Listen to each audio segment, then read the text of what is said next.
ये वाला प्रॉब्लम देखिए एक बार, a person looks into the spherical, ये वाला हो गया था अपना। ये देखो, इसको कैसे करोगे? ये बढ़िया प्रॉब्लम, स्टैंडर्ड काफ़ी किया होगा, 10th क्लास में भी कराया जाता है बच्चों को। ठीक है।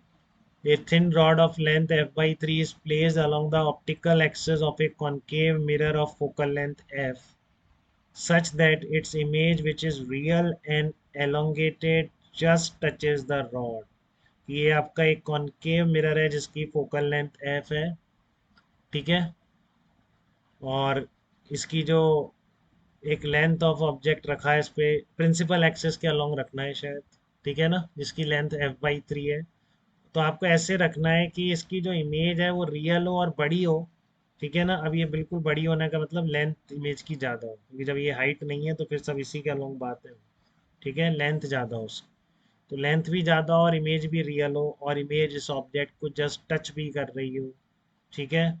तो अगर आपने इसको ऐसे रखोगे तो मैग्निफिकेशन कितना होगा? अब लिखा नहीं इसने कैसा मैग्निफिकेशन, बट इसने हाइट दी नहीं।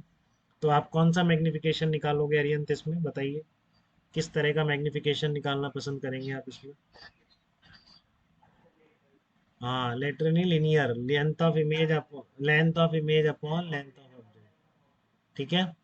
तो वो आप निकालने की कोशिश करोगे, बट देखो आप रखोगे कहाँ भी तो वो बड़ा बहुत बड़ा प्रॉब्लम है। लेंथ तो पता है आपको, बट जब तक कहाँ रखोगे वो नहीं पता है तो वी कैसे लाओगे?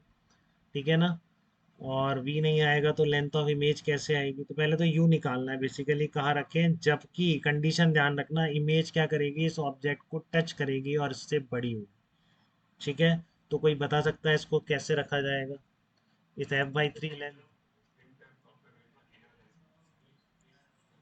सी और एफ के बीच में या सी और इन्फिनिटी के बीच में, कैसे रखा जाएगा बताओ? सी और एफ के बीच, दोनों तरीके से रख सकते हैं। देखो अंश ने सही बात किया, अब ये देखेंगे कि अंश की बात कितनी सही है या गलत है। और कोई कहना चाहता है क्या? सेंटर ऑफ कर्वेचर क्या? हाँ, सी और, बोलो बोलो। सी और एफ के बीच ही आना चाहिए, क्लियर हो रहा है सब बच्चों के लिए? हाँ, क्योंकि देखो आप समझो, एक बार बात समझो मेरी, मैं कह रहा हूँ कि आपको इमेज टच करानी, एक बार सुन लो ध्यान से। ठीक है ना। अब मैंने कहा था ऐसे ही एडवांस में भी आया हुआ प्रॉब्लम है काफ़ी साल पहले। ठीक है। तो इसलिए आपको याद होनी चाहिए बेटा रियल ऑब्जेक्ट के सारे केसेस, इसलिए मैं कहता रहता हूँ। ठीक है, फालतू में को मजा थोड़ी नहीं आता आपको ज़्यादा चीज़ें याद कराने में, लेकिन एग्जाम देना है ना आपको। ठीक है ना, तो एग्जाम देने वालों के साथ तो चीज़ें याद होनी चाहिए, नहीं कैसे करोगे? वहाँ पे निकाल के देखोगे सब चीज़ें। ठीक है, बहुत टाइम लग जाएगा। तो इस तरह के क्वेश्चन में अब आपको अपने आप ही आइडिया लग जाएगा इसमें कैसे आपको पता, अगर ये याद होगा कि सी सेंटर के इधर रखते हैं तो इमेज पूरी सेंटर के उधर चली जाती है, तो टच तो कर ही नहीं सकती, तो मतलब पूरी इधर तो आ नहीं सकती। सिमिलरली अगर मान लो ऑब्जेक्ट को आपने पहले देखो इधर रखा तो इधर चली गई, अब सेंटर ऑफ कर्वेचर के पूरा ऑब्जेक्ट पीछे आ गया, तो इमेज पूरी की पूरी आगे आ जाएगी ना, टच कैसे करेगी? ठीक है। और आप कहो कि सेंटर ऑफ कर्वेचर कहीं बीच में आ जाए, तो फिर इस पार्ट की पीछे आएगी, इस पीछे वाले पार्ट की इमेज आएगी, तो ये ऑब्जेक्ट और इमेज टच नहीं कर रहे हैं बल्कि ओवरलैप कर रहे हैं, वो भी नहीं होना चाहिए। इमेज क्या होनी चाहिए? टच करनी चाहिए। तो पहले तो इन तीन केसेस की पॉसिबिलिटी ही रिजेक्ट हो गई। इसमें किसी को डाउट हो तो बताओ? ठीक है ना, इन तीनों केसेस को रिजेक्शन में किसी का थोड़ा भी कोई कंफ्यूजन हो तो मुझे बताइए, बोलिए। इन तीनों के रिजेक्शन में किसी भी तरह का कोई डाउट, योजना आप भी बता सकते हैं, आपको कोई दिक्कत तो नहीं है इस क्वेश्चन में? अरे योजना कहाँ चली जाती है, सुबह भी नहीं आई थी आज। सुबह तो इसका नेटवर्क नहीं था, अब कहाँ चली?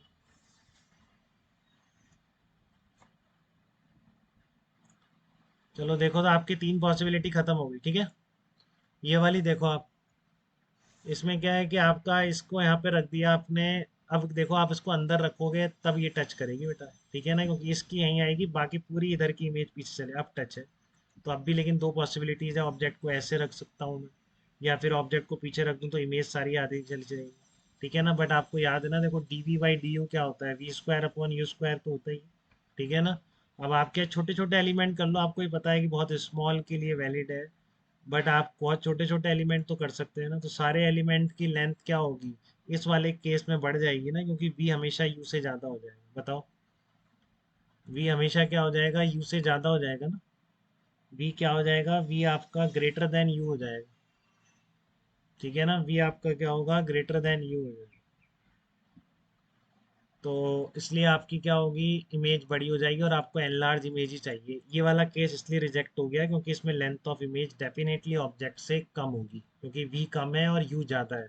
ठीक है, तो इसलिए आपका ये क्या होगा, ये जो रेशियो है D V by D U, ठीक है ना, length of image upon length of object, वो क्या होगा आपका, लेस देन वन हो जाएगा। और वो क्या चाहिए आपको, ग्रेटर देन वन चाहिए। तो इसलिए केवल एक ही पॉसिबिलिटीज़ है, आप इसको इस तरीके से रख दो तो अब आंसर आ जाएगा। ठीक है, बट ये सारे केसेस क्लियर हैं क्या सबको? इसमें थोड़ा भी डाउट किसी भी केस के रिजेक्शन में तो आप मेरे से पूछ सकते हैं। ठीक है ना, मैं क्या कह रहा हूँ कि अगर आपने ऐसे रखा तो आप देखो इसके बहुत सारे टुकड़े कर लो। अब ये लेंथ है मान लो डी यू है, ठीक है ना, ये भी लेंथ डी यू, तो पक्का इसमें वी ज़्यादा है ना इसके यू से, क्योंकि सेंटर ऑफ कर्वेचर के इधर आ रहा है, तो डेफिनेटली इसकी इस हर स्मॉल एलिमेंट एनलार्ज हो जाएगा, तो पूरी की पूरी इमेज क्या होगी, एनलार्ज हो जाएगी। ठीक है, तो इसलिए ये वाला केस ही नहीं है। तो आप इसमें लेंथ ऑफ इमेज के लिए ये फार्मूला बिल्कुल यूज़ नहीं करेंगे, तो जस्ट मैंने चेक कर लिया है छोटे टुकड़े करके। ठीक है ना, कि कौन सी पॉसिबिलिटी है, D V by D U से आंसर थोड़ी नहीं आ जाएगा बेटा। क्लियर है, क्योंकि एफ बाई थ्री कोई एफ के कंपेरिजन में नेग्लिजिबल है क्या? बोलिए, कि आप उसको डिफरेंशिएशन से रिलेट कर पाए। तो बिल्कुल मत करना, ऐसे गलत आएगा नहीं। तो क्या करोगे, इस पॉइंट की इमेज निकालो। ठीक है, फिर इसकी तो यही बन रही है, इसकी इमेज निकालोगे तो लेंथ ऑफ इमेज आ जाएगी। Length of image upon length of object क्या हो जाएगा आपका, लीनियर मैग्निफिकेशन हो जाएगा। ठीक है, length of image upon length of object क्या हो जाएगा आपका, लीनियर मैग्निफिकेशन हो जाएगा उस केस। ठीक है, तो देखो आप क्या करोगे, पी आपका क्या है, यू है। ये मतलब क्या कह रहा हूँ मैं, इसको p की वैल्यू निकाल ली, u कितना आ जाएगा, 2f minus F by three, minus 5f/3 आ गया। ठीक है, अब इसकी इमेज भी निकाल लो इस फार्मूले से, तो -5/f/3 रखोगे तो इमेज आ गई 5f/2। माइनस आनी चाहिए ना, माइनस नहीं आएगी, ये माइनस आएगी, माइनस आनी चाहिए, ध्यान रखना, देखो माइनस आएगी। ठीक है ना, इस वाले पॉइंट की इमेज निकाल रहा हूँ तो डेफिनेटली इधर ही तो आएगी, क्योंकि फोकस के अंदर तो नहीं चला गया। ठीक है, तो इसलिए आपकी इमेज क्या आएगी, इधर आएगी। तो ये आपकी लेंथ ऑफ इमेज कितनी हो गई, यहाँ से 5/2 पर 2f माइनस कर दिया, वो लेंथ ऑफ इमेज आ गई f/2। तो लेंथ ऑफ ऑब्जेक्ट है f/3, लेंथ ऑफ इमेज है f/2, तो आप रेशियो निकाल लो, वो आपका क्या होगा, लीनियर मैग्निफिकेशन आ जाएगा। कितना आया, 1.5 निकल के आया। ठीक है, देखो मैं फिर कह रहा हूँ, लीनियर मैग्निफिकेशन बहुत बार एनसीईआरटी ने height of image upon height of object को बोल दिया है, तो एनसीईआरटी करो तो धोखा मत खाना। ठीक है, बहुत बार वो आपको लेंथ दिखेगी नहीं उस केस में, प्रिंसिपल एक्सेस पर हाइट ही दिखेगी और आप सोचोगे लीनियर मैग्निफिकेशन क्यों बोल रहा है। ठीक है ना, तो आप समझ जाना, वो उसको केवल एंगुलर और लिनियर को अलग करता है, उसको ध्यान ही नहीं रहा कि ये भी पॉसिबिलिटी हो सकती है। ठीक है, तो उसने उसी को height of image upon height of object वाले को कई जगह लिनियर बोल दिया, उस एंगुलर से अलग करने के लिए। बट एंगुलर तो अभी हम पढ़ेंगे, हमारे लिए यहीं पर दो मैग्निफिकेशन हो गए हैं। एक तो perpendicular to the principal axis जिसको हम लेटरल बोलते हैं, ठीक है, या ट्रांसवर्स बोलते हैं, और दूसरा अलोंग द प्रिंसिपल एक्सेस जिसको हम लॉन्गिट्यूडनल या लीनियर मैग्निफिकेशन बोल रहे हैं। ठीक है, तो इस प्रॉब्लम में किसी को भी डाउट बेटा थोड़ा भी एकदम क्लियर है, कैसे रखा, क्यों रखा, कैसे इमेज बनी? ठीक है, तो आपको बेसिक वो सब मिरर के वो वाले केसेस, एक प्लॉट्स और रियल ऑब्जेक्ट के सारे केसेस, जितने डायग्राम ड्रॉ करते हो आप, री डायग्राम बोर्ड के लिए याद करते हो, वो एकदम पता होनी चाहिए, तो फिर ये प्रॉब्लम फटाफट बनते हैं।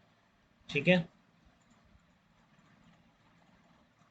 ये वाला करो, ये भी अच्छा प्रॉब्लम है, एक बार देखो आइडिया लग रहा है क्या इसके पीछे। ये वाला करो एक बार।